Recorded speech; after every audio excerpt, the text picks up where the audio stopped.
So we're going to plug it in, we're going to give it a whirl, we're going to see if we can't get this thing to reprogram, and then hopefully have a little rocket ship to play with. So basically there's just two things that I'm wanting to do and wanting to accomplish with this, and that is, one, I want to be able to remove my reverse, and I want to be able to set my low voltage cutoff. So I've got just an old, ironically, the battery that came with the Wheelball toys I'll use as my battery pack. It's a 7.4. So that's what we need. So I've got it plugged in. Battery pack's plugged in. You go ahead and just plug into your servo wire. Alright, looks like this is the correct one, and it is going to work for me. If you can tell, guys, all the lights have lit up correctly. Now I just have to go in and correct my settings. Let's see, low voltage cutoff. Okay.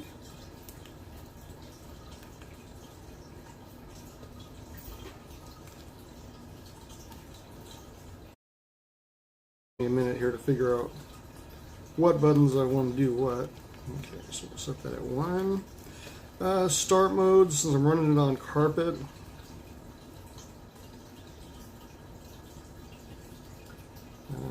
Let's see. Go ahead and set that for strong. If we were on a slippery surface, I'd go ahead and set it something a little bit different. Let's see, maximum brake force. Set at 50%. I'm going to probably leave it at that. Maximum reverse force is at 25. And I'm going to have to play with my settings a little bit. It says neutral range. I'll have to toy with that, looking right over my shoulder. Don't have my chest mount sitting out in the car. So, but these are your control buttons. Very self-explanatory. Very easily adjusted. And so now I'm going to try it out and see if increasing my neutral range helped eliminate my reverse or not. That was one of the goals that I wanted to have. So we'll go ahead and we'll unplug it.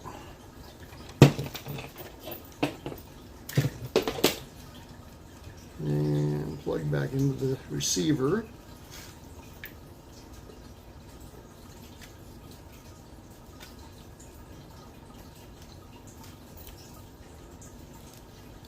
Now these little programming cards, a couple of the Hobbypark ESCs come with it. This one cost me $10 on Amazon. I'll go ahead and I'll get some links in the description. If it's not there when you first check it out, come back and check the video out a little bit later on. Let me grab my radio here so I can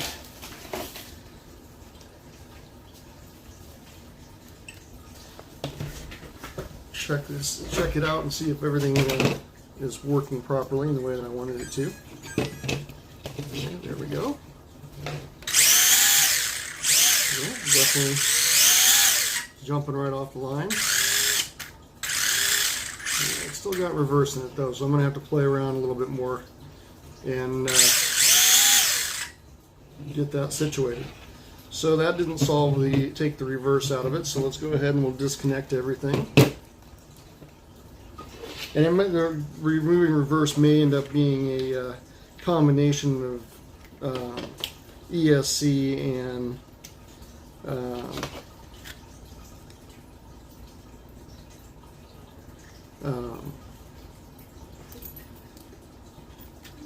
controller adjustments. It's just not wanting to press in there very easily. Always makes me nervous when I go to plug. There it goes. Plug connectors in, especially the smaller, frailer ones, that they might not want to go in there well. Okay. Boy, it didn't look like it stayed. Alright, that explains something right there. So I guess you have to save it. There it goes.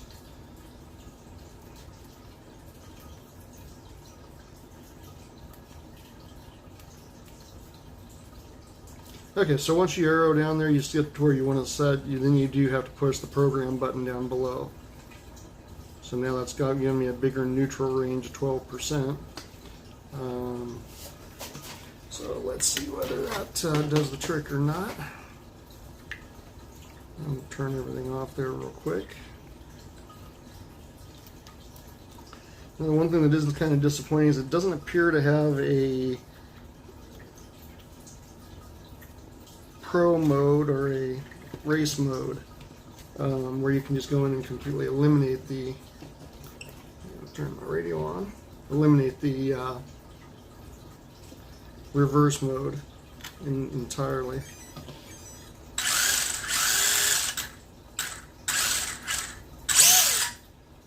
Alright, so let me eliminate it. I'm going to modify my endpoint on my radio here real quick.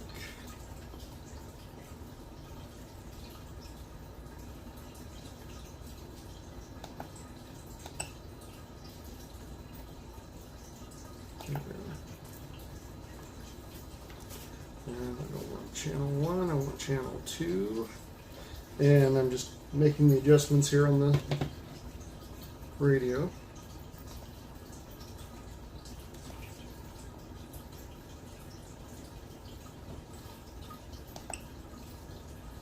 Sometimes we gotta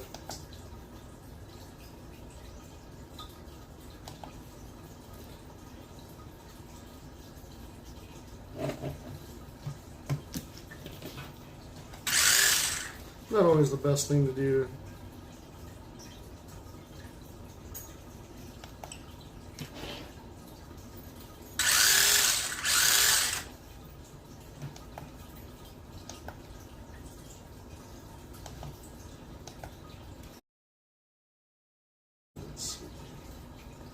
Drop it all the way down to 60. We're getting there. We're getting away from it.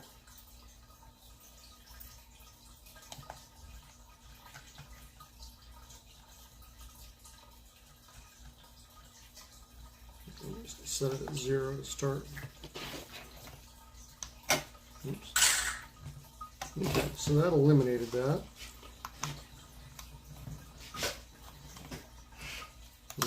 I accidentally adjusted the trim on my channel, my third channel, which doesn't do anything. So, all right. So basically, guys, what I did is on the Fly Sky, went to my second radio, or second channel,